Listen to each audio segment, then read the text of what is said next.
স্বাধীনতা অর্জন হচ্ছে রক্ষা করা বরাবরই কঠিন। আর যখন কোনো কিছু অর্জনের পর সেটার ফল খাওয়া খাওয়ি নিয়ে একটা ধরেন অবস্থান তৈরি হয়ে যায়। বৈষম্য বিরোধী ছাত্র আন্দোলনের বিভিন্ন জায়গায় বিভিন্ন কমিটি গঠন করা হচ্ছে। আর এই কমিটিগুলো নিয়ে এমন এমন কর্মকাণ্ড ঘটে যে হাসনাত যদি চট্টগ্রাম যায় তাহলে তার পরিণতি অনেকটা হান্নান মাসুদের মতন হবে। খেয়াল আছে তো, গেল কয়েক সপ্তাহ আগে চট্টগ্রামে একটা কমিটি গঠনকে কেন্দ্র করে সেখানে হান্নান মাসুদকে মারধর করা হয়েছিল, শারীরিকভাবে লাঞ্ছিত করা হয়েছিল।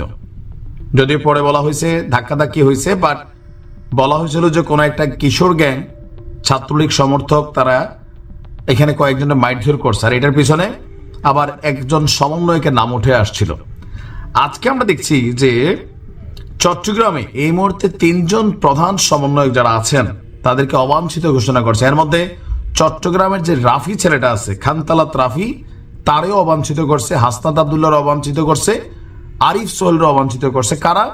চট্টগ্রামের বৈষম্য বিরোধী যেই কমিটি আছে সেই কমিটির পোলাপানি নিজেরা তাদের বসদেরকে অবাঞ্ছিত ঘোষণা করছে। ছাত্ররা তাদের রাজনৈতিক দলকে সামনে নিয়ে আসার জন্য, জনশক্তি বাড়ানোর জন্য গণহারে কমিটি করতেছে। তো তারা এই কমিটিগুলো কিভাবে যাচাই বাছাই করে? এখনো তো জুলাই আগস্টে যারা আহত অথবা আরো বিভিন্ন জায়গায় যাদের অবস্থান তাদেরই লিস্টটা তারা করতে পারে না, কিন্তু তারা কিভাবে সারা বাংলাদেশে কারা এই আন্দোলনের সাথে কানেক্টেড ছিল তাদের কমিটি হচ্ছে। তার মানে এখানে ভুল ভ্রান্তি হচ্ছে, আর এই ভুল ভ্রান্তি থেকে যত ঝামেলার সূত্রপাত হচ্ছে। গত সম্ভবত 2-3 দিন আগে 754 জন ছাত্রীকে নিয়ে আগামী 6 মাসের জন্য চট্টগ্রাম মহানগর উত্তর ও দক্ষিণ জেলার একটা কমিটি অনুমোদন দিয়েছে হাসনাত আবদুল্লাহরা। এরপর থেকে এই কমিটির ইস্যুতে গতকালকে থেকে এ পর্যন্ত 50 জন একসাথে পদত্যাগ করছে আপনার 3টা কমিটি থেকে। একই সঙ্গে এই কমিটি যেটা হয়েছে এটাকে বাতিল না করা পর্যন্ত বৈষম্য বিরোধী ছাত্র আন্দোলনের সমন্বয়ক হাসনাত আবদুল্লাহ, সদস্য সচিব আরিফ সোহেল এবং খানতালাত মাহমুদ রাফিকে চট্টগ্রামে অবাঞ্ছিত ঘোষণা করেছে এই বৈষম্য বিরোধী ছেলেরা। ইভেন আজকে বিকাল 3টা পর্যন্ত সময় দেওয়া হয়েছিল। শুনতে পাচ্ছি যে ছাত্ররা রাজপথ দখল করে নিছে, কেন? এই কমিটি বাতিল করতে হবে। চট্টগ্রাম প্রেস ক্লাবে এস রহমান মিলনায়তনে আলটিমেটাম করে, মানে সংবাদ সম্মেলন করে এই আলটিমেটাম দিয়েছেন ছাত্রদের একাংশ। বলা হচ্ছে যে সংবাদ সম্মেলনের সমন্বয়ক জুবায়ের মানিক বলছেন চট্টগ্রামের 3টি কমিটি প্রহসনের কমিটি, এতে জুলাইয়ের অরিজিনাল যারা অংশীজন তাদের মূল্যায়ন করা হয়নি। চাঁদাবাজ, নারী হেনস্থাকারী, কিশোর গ্যাংয়ের যারা সদস্য আছে তাদের নিয়ে এই কমিটি গঠন করা হয়েছে।